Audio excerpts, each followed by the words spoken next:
Chevaux et Psycho, un podcast de l'Institut de formation en équithérapie. Saison 2, épisode 8, le cheval en psychanalyse, par Yannick Gillan, psychologue, psychanalyste, équithérapeute, créateur de Cheval Psy. En premier lieu, je voulais vous dire bonjour. J'ai pas trop l'habitude non plus d'être en face à face. Actuellement, je suis plutôt analyste. Alors, l'analyste, c'est celui qui se trouve dans le dos. Et puis, comme cavalier aussi, je vois rarement les yeux de mon cheval de face. Alors, vous me pardonnerez si j'ai un peu la voix qui tremble.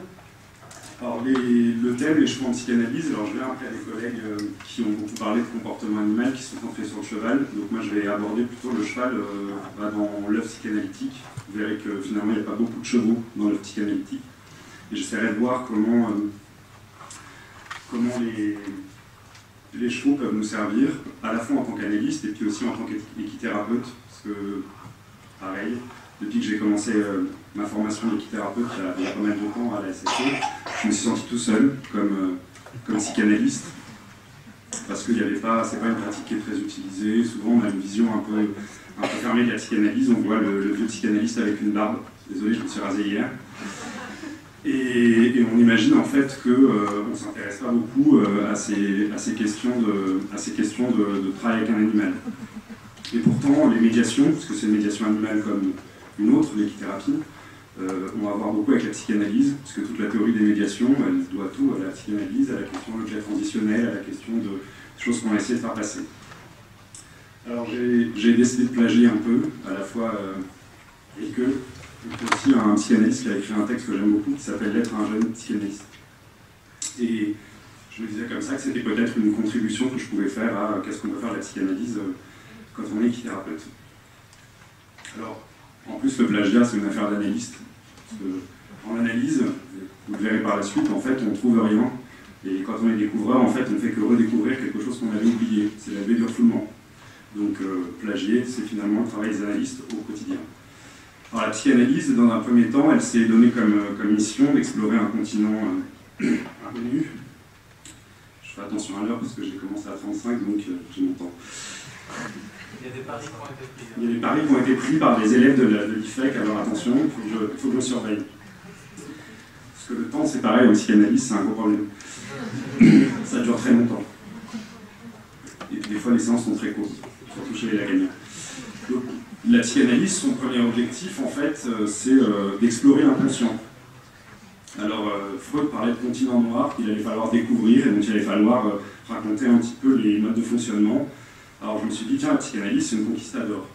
Alors déjà, je voyais un premier lien avec les chevaux, parce que vous savez, les conquistadors, quand ils ont conquis le Nouveau Monde, ils n'ont pas gagné parce qu'ils étaient forts, ils ont gagné parce que les primitifs s'attendaient en fait à voir revenir les dieux monter sur des chevaux, enfin monter sur des bêtes, parce qu'il n'y avait pas de chevaux sur le continent américain à l'époque. Donc du coup, en fait, ils ont gagné uniquement parce qu'on ne s'est pas battu contre eux. La réalité, c'est qu'ils sont surtout gagnés parce que dans leur besace, ils avaient ramené plein de maladies et que la peste et la variole a tué beaucoup plus d'Amérindiens que les conquistadors. Donc, le cheval, il avait déjà une place. Le cheval, c'était comme ça une sorte de cheval de Troie qui a permis plein de conquêtes. Alors moi, la question que je me pose tout de suite, c'est est-ce que le cheval nous permettrait-il, à nos autres analyses, d'aller plus loin dans notre pratique? Quelle place peut-on faire à la psychanalyse en équithérapie? Et métapsychologie, c'est-à-dire la science qui est à l'arrière de la psychanalyse, le fonctionnement du psychisme humain, et équithérapie sont-ils compatibles? Alors vous savez, les psychanalystes, pareil, on a un peu l'habitude depuis Freud de raconter des histoires. Tour à tour, la psychanalyse, elle s'est emparée du mythe de Narcisse, d'Oedipe, de Médée, pour conter à nos oreilles les règles de fonctionnement de la psyché humaine, c'est-à-dire de notre pensée. Alors pourquoi il n'a pris que des mythes? C'est intéressant, mais déjà, je me suis intéressé, pour commencer, est-ce que les chevaux, justement, c'est pas des animaux mythiques, mythologiques? Alors l'autre jour, je regardais une émission, et puis je ne sais plus le titre, d'autres pourraient me le dire, et c'était sur la grotte Chauvet. Et là, je me dis, tiens, c'est marrant, parmi les animaux qui ont été dessinés, c'est un peu les premières questions que j'avais envie de poser. Là, c'était un article qui était sorti dans un journal équestre, suite aux catastrophes en fait, de l'équipe de France aux Jeux Olympiques. En fait, on s'interrogeait sur les raisons de leur nullité. A priori, il faudrait peut-être poser les questions à la fédération. Donc, Et la question de fond, en fait, c'est est-ce que les cavaliers et les analystes se ressemblent. Donc mon plan, ce sera à peu près celui-là, c'est les chevaux du mythe, Freud et le cheval. Un très joli article de Sandor Ferenczi, vous connaissez peut-être pour certains, un grand analyste à mes yeux. Juste au-dessus de nous, c'est la salle Budapest, alors il habite à Budapest, j'espère qu'il nous surveille. Et après, je poserai la question, en fait, de mener le cheval ou conduire la cure, c'est de voir la proximité qu'il existe entre les deux positions. Et après, j'essaierai un petit peu de vous raconter qu'est-ce qu'a fait de moi un équithérapeute et éventuellement un psychanalyste, je ne sais pas dans quel ordre d'ailleurs. Alors la loi de Chauvet, voilà, c'est la grande fresque, ça a 36 000 ans à peu près. Donc certains y voient en fait la préparation d'un hennissement, parce que comme si les préhistoriques comme ça pouvaient avoir la capacité de filmer. On a presque le déroulé d'une bobine de film. Et donc on voit bien que les chevaux, il y a déjà 35 000 ans, ils étaient dans l'imaginaire des hommes. Alors, il y a 35 000 ans, ils les observaient a priori. Je vais arrêter de penser que les primitifs étaient gentils, c'était pour les bouffer. Hein. À l'époque, on était des carnassiers, des chasseurs, on essayait de les bouffer. Donc pour les bouffer, il fallait les observer. Mais en même temps, là, on voit qu'on n'est pas dans des scènes de chasse. Dans d'autres grottes, on va avoir des scènes de chasse, alors on se dit, tiens, là, le cheval, il est observé, on essaie d'avoir son comportement, de comprendre son comportement, en tous les cas de s'approcher. Parce que chasser, c'est aussi ça. Hein. Chasser, c'est la même chose que... c'est gentil d'essayer de comprendre les chevaux, mais au départ, on essaie de les comprendre pour les attraper plus facilement et puis pour les passer à la casserole. C'est pour ça que je dis qu'il faut manger des chevaux. Attention.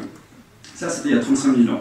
Et puis, tant que nous y sommes et qu'on est dans les dates, on sait que le cheval a été domestiqué il y a à peu près 5 ou 6 000 ans, quelque part entre l'Ukraine et le Kazakhstan. C'est vaste. A priori, dans quelques temps, ce sera la Russie, d'un bout à l'autre. Et donc, du coup, à partir du moment où on a commencé comme ça à domestiquer le cheval, c'est lui reconnaître qu'on l'a utilisé pour d'autres choses que des fonctions carnassières. On a arrêté de juste le chasser pour le manger, on a commencé à développer donc un langage avec lui, notamment il y a des stèles qui montrent qu'on montait les chevaux il y a à peu près 5500 ans. Donc à partir de là, ce qui m'a intéressé, c'était de me dire, tiens, on est passé de l'animal qu'on observe à l'animal avec lequel on communique. Il aura fallu presque 30 000 ans pendant lesquels, forcément, les préhistoriques, là, dans leur grotte, ils ont dû rêver aux chevaux, et puis il y a cette forme de communication interspécifique. Parce que finalement... Merci. Je crois que c'est vrai, c'est ça ?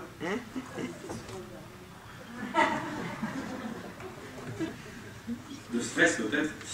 Alors, mais je trouve que c'est un super développement, en fait, que pendant 30 000 ans, on soit intéressé à cet animal, du point de l'observer jusqu'au point, en fait, de grimper dessus et de développer un langage avec lui. Parce que finalement, les premiers éthologues, c'est quand même ceux qui les ont domestiqués, qui sont montés dessus. Alors, les premiers morts, ils étaient intéressants, ils étaient en os de cerf, et en fait, on a commencé très rapidement à leur mettre quelque chose dans la bouche, donc c'est-à-dire qu'on a essayé de trouver des canaux de communication avec eux, parce qu'a priori, ils n'avaient pas le langage, en tous les cas, pas le même que le nôtre. Alors, si on continue un peu comme ça dans cette affaire de mythologie, on peut aller voir du côté aussi de la religion, et notamment les différentes formes qu'ont pris le cheval. En fait, là, à gauche, vous avez une représentation des 4 cavaliers de l'Apocalypse. À droite, vous avez le cauchemar de la jument, je crois, de Fuseli. Donc la tête de la jument, en fait, c'est pas très clair, mais en fait, au-dessus de la dame allongée, a priori, qui va pas très bien quand même. On voit la tête d'un cheval qui apparaît. Donc il y a des proximités sémantiques aussi entre le terme de jument, mais dans des langues très primitives. En bas à gauche, vous voyez, c'est le char d'Apollon qui tirait le soleil. Donc le cheval était aussi celui qui faisait le rythme des jours pour les Grecs. C'est-à-dire que c'est lui qui emmenait le soleil et qui l'emmenait, qui lui faisait faire sa course circadienne. Ou alors on a aussi la représentation du centaure, et à droite, là vous voyez, c'est une des représentations du cavalier de l'Apocalypse qu'on trouve au musée Fragonard. Donc en fait, c'est un ossement de cheval sur un... Enfin, c'est pas le cheval qui est sur le cavalier d'ailleurs, c'est plutôt le cavalier qui est sur le cheval. Donc on voit bien à travers ça en fait que le cheval, il a occupé une place un petit peu à la fois empreinte de rêve. Ça a été tour à tour le compagnon des dieux avec Apollon. Ça a été aussi finalement une arme de guerre, beaucoup, et même dans les religions monothéistes, et avec l'Apocalypse de Saint Jean, c'est devenu une arme de destruction massive. Donc c'était le premier point que je me suis dit, tiens, dès les origines de l'humanité, le cheval, il occupe une place faite d'attraction et de peur. C'est cette symbolique duel qui en fait, à mon sens, en tant qu'analyste, un animal hors de pair. Et ce serait dommage de l'ignorer, puisqu'on sait très bien, par exemple, dans la psychanalyse, que le désir et l'angoisse, c'est la même chose. C'est-à-dire qu'on angoisse que parce qu'on désire, et on désire que parce qu'on angoisse. On pourra revenir là-dessus dans des questions si vous voulez. Mais c'est un raccourci assez court, mais enfin Freud, pour le faire court, disait l'angoisse est au désir ce que le vinaigre est au vin. Alors, moi très souvent, comme ça, en tant que cavalier d'enfance, j'étais vraiment cavalier tout petit, et j'ai été collé sur un cheval par mon père, ça a du sens, je crois. Et très souvent, quand les patients me parlent, ils sont allongés, puis moi je suis derrière, donc je rêve un peu quand même. Il ne faut pas croire que j'écoute toujours ce qu'on me dit. Mais très souvent, comme ça, les images qui viennent, c'est soit l'image du cheval de course, notamment, vous savez, ces enfants-là qu'on nous envoie parce qu'ils sont hyperactifs. Et donc on se dit, bah tiens, c'est des chevaux de course, en fait, ils sont juste matraqués à coups de cravache par un environnement qui veut que ce soit de bons élèves, de bonnes réussites. Ils sont tellement poussés, finalement, qu'ils en deviennent toupies d'angoisse. Et très souvent, c'est l'image qui me vient comme ça. Je vois le cheval de course à l'entraînement, quand je vois ces petits enfants hyperactifs, ou alors quand je vois ces grands méchants mous, là, vous savez, ces adolescents chiants comme la pluie, qui restent allongés, ben là, moi, je vois la force du gros trait au champ, comme ça, espèce de force tranquille qui cherche. Là, j'ai encore une fois pour les termes, mais voilà, c'est cette recherche comme ça et j'ai beaucoup d'images équestres. Alors, c'est peut-être un jeu, c'est peut-être parce que je suis cavalier, mais souvent, c'est parlant. Je me souviens d'une patiente comme ça, à qui j'avais fait la comparaison à un cheval de course, brillante. Elle est brillante, elle réussit tout, et puis elle est persuadée qu'elle va tout rater. Et en fait, j'ai un cheval de course dans les starting blocks. Alors, je m'intéresse aussi aux chevaux de course, et vraiment, quand je vois cette patiente, je vois mon cheval. Je ne vais peut-être pas lui dire comme ça. Elle n'est pas dans la salle, enfin je ne crois pas. Je ne crois pas jusqu'au bout, mais ça devrait le faire. Donc, pas pour arrêter de blaguer quand même, parce que le temps m'est compté et après je vais me faire taper sur les doigts.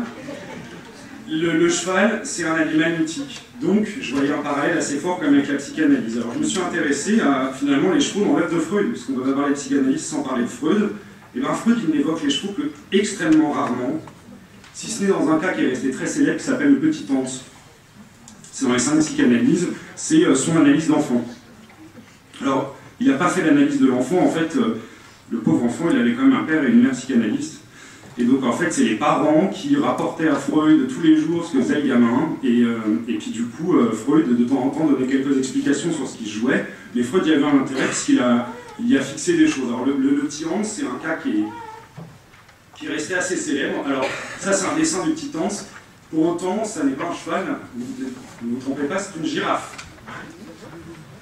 Mais il y a une représentation en fait d'un cheval par le Petit Hans, mais elle n'est pas très parlante et du coup en plus je n'arrive pas à en trouver une version numérique. Mais on verra que c'est intéressant parce que finalement entre la girafe et le cheval, pour Freud il n'y a pas de grande différence, c'est-à-dire que qu'est-ce que ça a un cheval ou qu'est-ce que ça a une girafe, c'est un animal. Donc d'accord ? Et c'est un grand animal. Alors Freud il n'aborde pas les chevaux autrement comme ça, le cheval c'est un animal au sens large, un grand particulier. Et en fait, ce qui l'intéresse, Freud, comme le Petit Hans d'ailleurs, alors, je peux dire que quand même le vieux, il avait quand même sérieux problème, c'est que les animaux, en fait, et ça, Hans, dès le départ de son histoire, Hans, il a développé une phobie absolue des chevaux. Il vivait à Vienne, à 3 ans et demi, impossible de sortir de chez lui, il était persuadé qu'il allait se faire mordre par un cheval. Alors, ce qui l'intéresse, et le Petit Hans aussi, c'est que les animaux, c'est pour ça que la girafe est importante, on leur fait pipi. Je ne ferai pas de dessin, hein, vous l'avez compris, au même endroit que les mamelles. Alors ça, c'est un vrai problème pour le gamin, et c'est qu'il y a une confusion des sexes qui est évidente. En plus, pour un enfant, mais pas pour les enfants, en fait, quand on a affaire à un grand animal, en général, l'affaire est sous les yeux. Et alors le Petit Hans, il va passer 3 ans de sa vie à ne s'intéresser qu'au fait pipi. Alors c'est le fait pipi des animaux, mais c'est aussi à un moment le fait pipi de maman. Maman qui est grande comme un cheval, alors elle va avoir un sérieux fait pipi. Et puis Hans, dans l'affaire, il a aussi un autre problème, c'est qu'il y a une petite sœur qui naît, et puis elle qui a un fait pipi qui est ridicule. Alors lui il commence à douter que son fait pipi encore un peu ridicule, mais qui pourrait grandir, va pas être à la hauteur de ses attentes. Et en plus, à un moment, la maman du Petit Hans, elle lui dit, si tu n'arrêtes pas de toucher à ton fait pipi, parce qu'il avait aussi découvert ça à l'époque, vers ses 3 ans et demi, il touchait à son fait pipi tous les soirs, il avait trouvé que c'était sympa. Et on lui avait dit, si jamais tu n'arrêtes pas d'y toucher, on te l'enlève. C'était un vrai problème, c'est-à-dire qu'il est très angoissé parce que les 2 endroits par lesquels il se fait plaisir, c'est les endroits qui lui sont interdits. C'est-à-dire que le fait pipi avec lequel il s'amuse tous les soirs, et avec lequel on lui a interdit de le faire. Et puis l'autre chose qui est interdite, c'est que quand il est un peu stressé ou quand il n'a pas envie de dormir tout seul, il va dormir dans le lit de maman. Alors là, le petit Hans, en fait, le chevaux n'apparaît dans l'affaire de Freud qu'à travers ça, c'est-à-dire qu'à travers le petit Hans, Freud nous parle du complexe de castration, on pourra revenir après si vous voulez là-dessus, si j'ai le temps, et aussi, en fait, finalement, du complexe d'Oedipe. Et ça, il se sert du cheval pour aborder cette question. Alors, non pas qu'il n'avait pas trouvé avant, il l'avait trouvé avant chez ses patients adultes, mais ce qui l'intéresse chez le petit Hans, c'est qu'en fait, on voit au fur et à mesure s'installer la pensée humaine.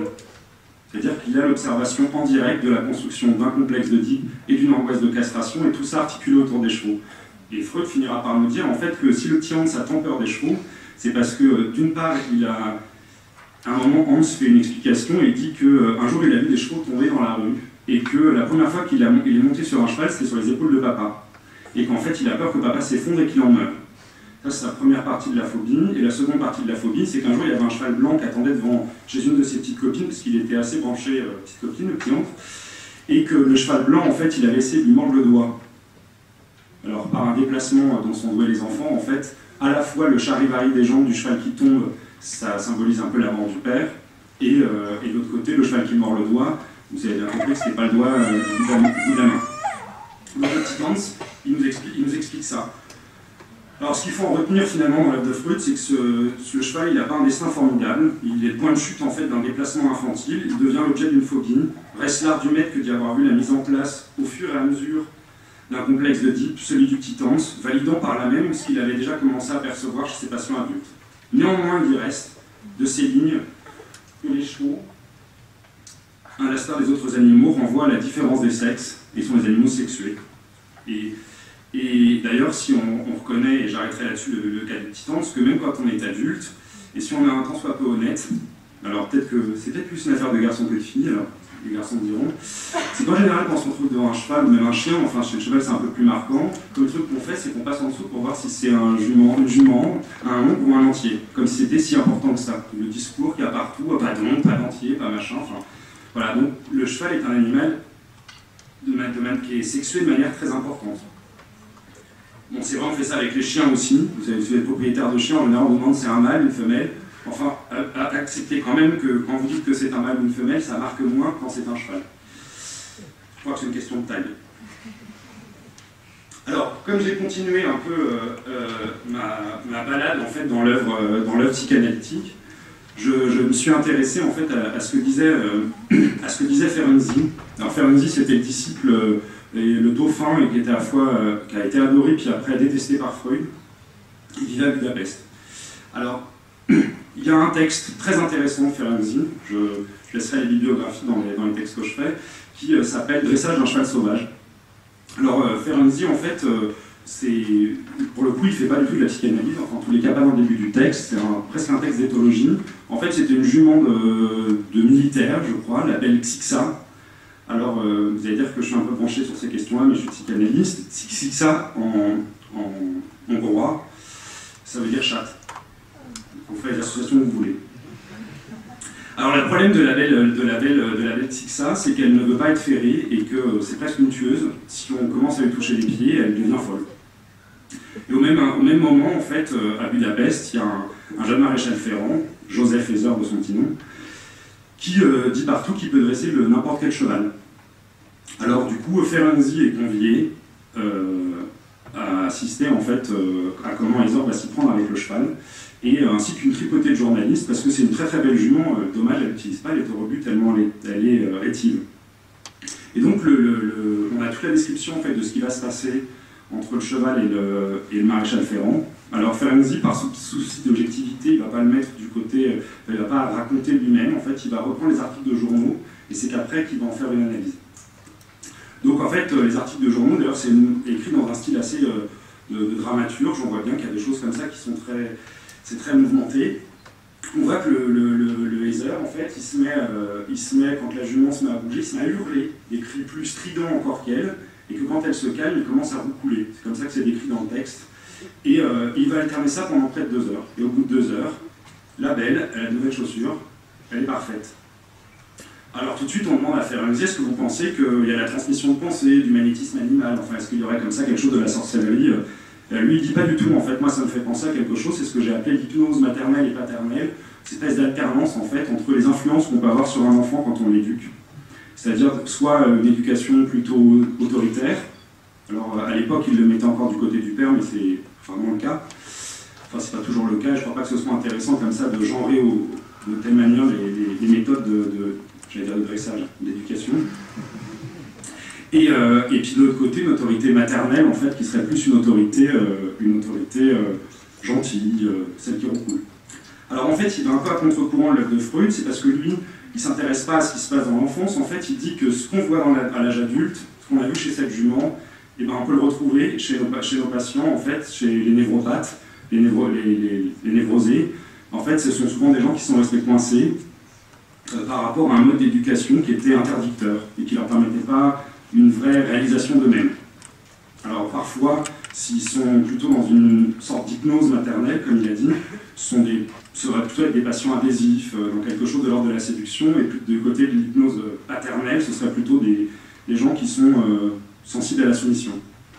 Alors il met une très jolie... en fait, il parle de domestication marquante quand il lit en fait ce cas équestre, et il clôt son texte par une jolie phrase. Il dit « Ce sont ces enfants domestiqués qui fournissent plus tard les sujets toujours réceptifs à la suggestion maternelle ou paternelle, et également la majeure partie des névrosés. » Et après, il fait une phrase très étrange, mais que je vous livre quand même. « Il est difficile de savoir à l'avance si cette technique brutale de dressage peut nuire par la suite à la santé du cheval. » Alors là, je me suis dit, il parle des enfants pendant tout un des névrosés, et à la fin, il finit, est-ce que ça ne nuit pas à la santé du cheval?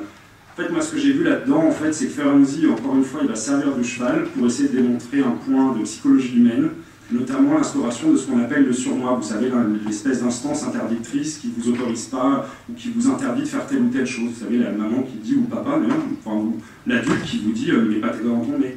Genre de choses. En fait, c'est en fonction de la manière dont ça a été fait, ça va donner une coloration particulière à votre vie psychique. Et donc, en continuant, je me suis dit, tiens, c'est marrant parce que tout ça, ça peut quand même, en tant qu'équithérapeute, nous livrer des pistes en se disant, est-ce que plus tard, dans la séance, on ne peut pas, dans l'interaction que le patient va entretenir avec le cheval, essayer de mettre en place en fait des sortes de relations réparatrices de la manière dont ces enfants ou de ces enfants adultes devenus ont été éduqués. C'est-à-dire que est-ce que dans la manière dont ils vont instaurer le dialogue avec l'animal, ça ne va pas révéler quelque chose de leur mode éducatif ou en tous les cas de leur problématique de base. Ça, c'était ma première pensée d'analyste et aussi de cavalier. Alors justement, pour continuer le parallèle entre les deux, moi je voyais un parallèle évident entre monter à cheval et la position d'analyste. D'abord, elle est topographique en fait, parce que l'un comme l'autre, le cavalier ou l'analyste, on se trouve dans le dos de notre protagoniste, qu'il soit équin ou humain.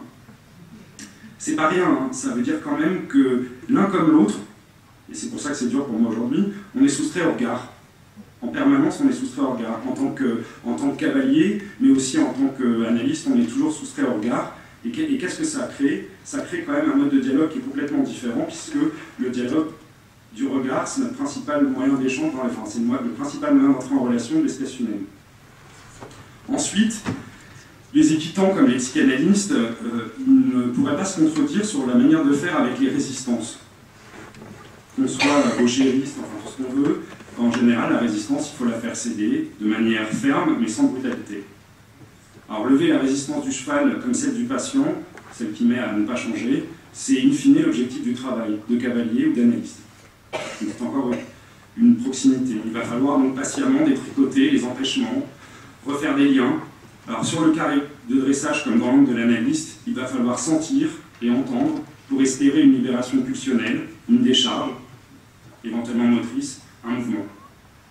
Alors l'attitude des grands maîtres comme des analystes, là encore, importe tout autant que leur technique. Les équitants parlent du tact, summum de leur art, on parle du tact équestre, et les analystes parlent au tact analytique. Il y a encore une fois une proximité. Le tact analytique, c'est cet instant de grâce où l'interprétation, comme le silence, finalement, a un effet sur le patient et sur sa problématique. Alors moi, chaque soir, en entrant à l'écurie, je retrouve quelque chose de ça. C'est comme une boîte de Pandore, quelque chose qui me force à me souvenir. Parce que les chevaux, pour moi, c'est ça. C'est une obligation de se souvenir. Alors ça me rappelle les odeurs de bêtes, la moiteur, le souffle, et ça me renvoie à plein de choses que probablement j'ai en partie refoulé, toute cette question de la sexualité infantile, toute la question de qu'est-ce qui se passe quand on ferme la porte, notamment quand c'est la porte des adultes. Alors, aussi les chevaux réveillent chez les citadins que nous sommes quelque chose des questionnements infantiles. Cavaler, c'est se remémorer les lieux d'enfance, les colos à la campagne et les rêves de liberté. Du Shetland des origines au cheval de concours du présent, moi j'ai un fils d'Ariane qui se tisse, il nous arrive à nos sensations infantiles, exactement comme le petit Hans, à un moment il finit par s'en sortir en disant bah, moi, mon affaire, elle est bien accrochée, donc je ne pourrais pas la perdre, et c'est comme ça qu'il va sortir de sa phobie. Monter à cheval, encore une fois, c'est s'en remettre à un autre. Chez l'analyste aussi, on y vient, comme s'il avait des réponses sur des questions qu'on n'a pas encore posées. Pour eux deux, le sujet que je suis, bah, il va finir par se confronter. Chevaux et analystes, finalement, pour moi, c'est même histoire, deux écritures, l'essence pour les chevaux. Après, ce sera un tout petit bout de film. Le psychanalyste équithérapeute, alors, je vous explique un peu mon parcours, je n'ai pas fait de présentation au début. En fait, mon parcours d'analyste, je le vois au livre, notamment à Saut d'Ursenard. Et je me remémore souvent, je ne sais pas si vous avez lu les mémoires d'Adrien, toute la partie où il retourne dans sa villa, la fameuse villa Adriana, à côté de Rome. Il le fait sur un cheval. Et il entretient un immense monologue. C'est 200 pages, quasiment, les mémoires d'Adrien. Et son monologue, en fait, va lui faire retracer sa vie. Exactement comme ce qu'on fait en analyse. Alors, les chevaux, souvent, ils se font comme ça, les réceptacles de nos monologues. On parle aux chevaux. On leur murmure aux oreilles, même parfois. Alors, il revient sur son enfance dans les plaines andalouses et il poursuit sur son règne et ses amours, Antinous et toute l'affaire. Donc, se souvenir, rappeler la mémoire, voilà ce que sont les livres pour moi, c'est ce qui m'a fait devenir psychanalyste. Alors, mon parcours d'équithérapeute, j'ai essayé de chercher à quoi je le devais, et en fait, j'ai trouvé, je le dois à un livre aussi, et un livre en particulier, c'était un livre que j'ai ramené, La chute de cheval de Jérôme Garcin. Il est un peu bousillé, on l'avait prêté au départ, mais je ne l'ai jamais rendu. Et je l'ai beaucoup fait souffrir. Et puis le suivant aussi, un des suivants, Olivier, c'est une affaire de jumeaux. Ça m'a pas mal touché et c'est déjà un petit peu, je crois, initié dans ce bouquin. Alors il me revient de ce livre-là, en fait, la description initiale de la mort de son père, qui est tombé de quinquina par une veille de Pâques, il y a 21 ans, je crois que c'était en 73. Alors ça rouvre, ce livre, il rouvre en fait le flot des souvenirs, il retisse l'image d'un père, et avec lui du frère jumeau disparu. Pour ce faire, il fait une revue de littérature des écrivains et artistes et les amoureux du cheval, Géricault, Morand, Bartabas, comme ça. Et à travers ça, en fait, il raconte une histoire, l'histoire de la mort de son père, l'histoire de sa filiation. Et au terme de son ouvrage, il nous livre son inscription dans la filiation, dans ce que son cheval actuel est de la même race que celui qui tua son père, un trotteur. Il nous livre aussi, et c'est très étonnant, je ne l'avais jamais perçu, ça fait au moins 50 fois que je le lis, et là je l'ai relu pour venir au colloque. Et j'ai découvert en fait qu'à un moment dans le bouquin, c'est une page que j'avais dû sauter, refoulement c'est efficace, et à un moment il corrige l'histoire, puisqu'on se demande pourquoi quinquina a tué son père. Tout le long du livre, on ne sait pas comment ça s'est passé finalement, un cheval qui a embarqué son père bon cavalier en forêt de Rambouillet, et au bout la mort, et lui ne comprend pas pendant près de 20 ans en fait comment ça se fait que quinquina a tué son père, et à un moment, je ne sais pas si c'est contemporain de la sortie du livre, il y a un écuyer qui l'appelle et qui dit qu'en fait tout le monde savait que quinquina était un tueur. C'était un cheval qui était susceptible en extérieur de tuer n'importe quel cavalier, qui n'avait qu'une seule solution, c'était de le mettre dans le vide. Alors j'ai trouvé ça très intéressant parce que du coup ça m'a bouleversé et quelques semaines après l'avoir lu, je remercierai jamais assez la copine qui me l'a offert, et ben, je me formais à l'équithérapie avec une idée en tête, en fait croiser la psychanalyse et les chevaux, et essayer de signifier à d'autres, peut-être à vous, je ne sais pas, vous me direz si j'ai réussi, qu'il y avait une évidence en fait dans la proximité de ces deux approches. Le premier tableau en fait c'est flou, voilà. Mais c'est en fait la mort d'Hippolyte dans la Phèdre de Racine, en fait, qui se fait traîner par son cheval qu'il a élevé, il a élevé le cheval et probablement que le cheval l'a élevé aussi, et rejeté par son père en fait de Thèbes, je crois, de la Bêtine, je crois que c'est Thèbes.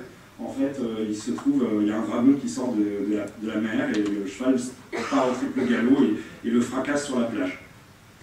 Juste en dessous, en fait, je vous ai mis une image en fait, de cavaliers mongols, c'est plutôt des cavaliers kazakhs d'ailleurs, qui chassent à l'aigle dans l'ouest de la Mongolie. Et puis en bas, c'est une représentation en fait, de Milady de Paul Morand, qui est aussi un très joli bouquin sur les chevaux et sur l'amour des chevaux.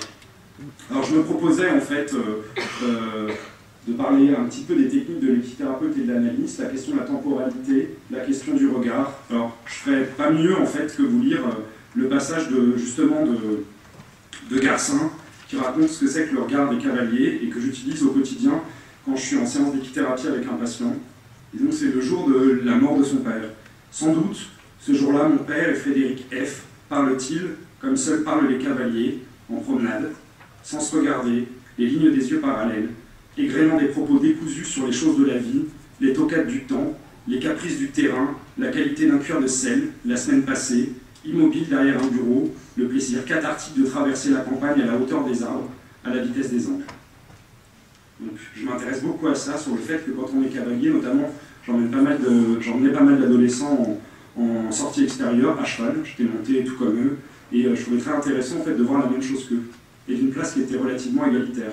Parce que oui, un équithérapeute, même un bon cavalier, ça se casse la figure, en présence de ses patients parfois, et ben, c'est très très bien pour les patients. Ça, c'était le premier cas, et après, je vous relis un autre passage, et juste après, je lancerai un joli film pour être dans les temps. Je suis à 3 minutes.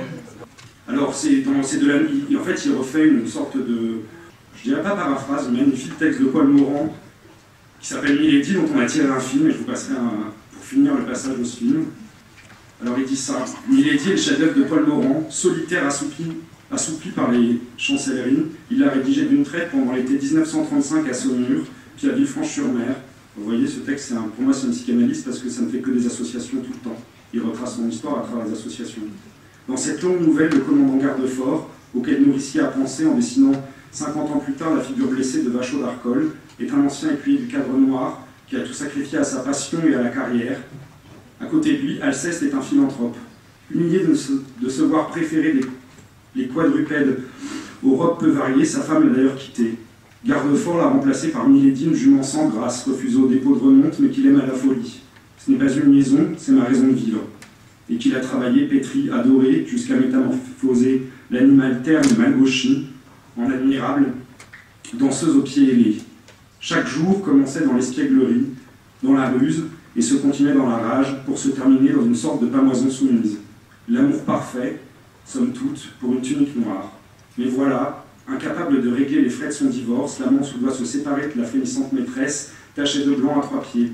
Milady est vendue à un banquier belge, désolé pour les Belges, pour qui l'équitation est, mot affreux, un violon dingue. L'acheteur prétend savoir dresser les chevaux, réplique assassine de Gardefort. On dresse un poulain, monsieur, mais un cheval on le met. Le cœur brisé, le commandant monte donc Milady une dernière fois. Il sentit vivre sous lui cet être qui se prolongeait, qui était lui-même, qui chaque fois qu'il s'engageait en avant le secouait, l'aidait à quitter le sol, comme un dieu, l'emportait dans la lente ou rapide cadence, comme une femme enceinte emporte son enfant. Une femme enceinte, personne avant mourant n'avait poussé si loin la personnification d'un cheval, ni osé plonger le cavalier dans un bonheur amniotique, si chimérique. 3 mois après avoir vu partir sa jument, dans le van trop luxueux de son nouveau propriétaire, Gardefort lui rend visite à l'improviste. Elle est méconnaissable, pervertie par ses allures, déshonorée, humiliée, elle est devenue un canasson saltimbanque, une pauvre créature bouffie, pensue, malade, dont seule la couleur de la robe et les balsams montant au canon lui rappellent la princesse qu'il a tant et si bien glorifiée. Dans une scène finale magnifique, l'écuyer de Saumur reprend en main sa belle, déformée par un ignare, lui redonne sa fierté perdue, la conduit au rythme d'un carrousel sur la plateforme d'un aqueduc qui alimente Namur, marche en avant, calme et droit au-dessus du précipice, lui offre quelques minutes d'aérienne haute école avant de le jeter dans le vide, inséparable, le cavalier qui n'aimait pas les hommes et sa lady Alzane qui n'aimait que son maître.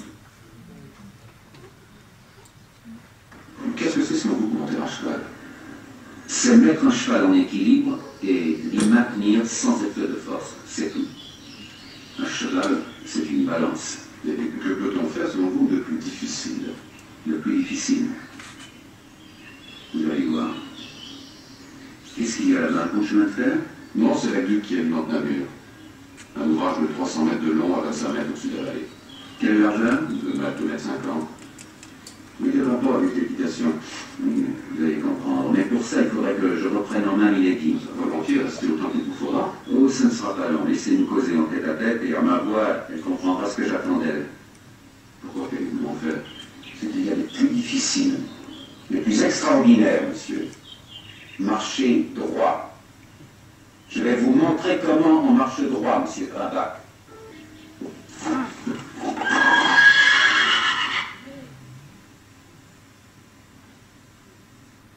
Oui, cette scène assez intéressante pour montrer le rapport extrême qu'il peut y avoir entre un cheval et son cavalier, entre un cavalier et analyste et un cheval, entre un patient, un équithérapeute et un cheval. Et je trouve intéressant de finir là-dessus et chapeau l'artiste.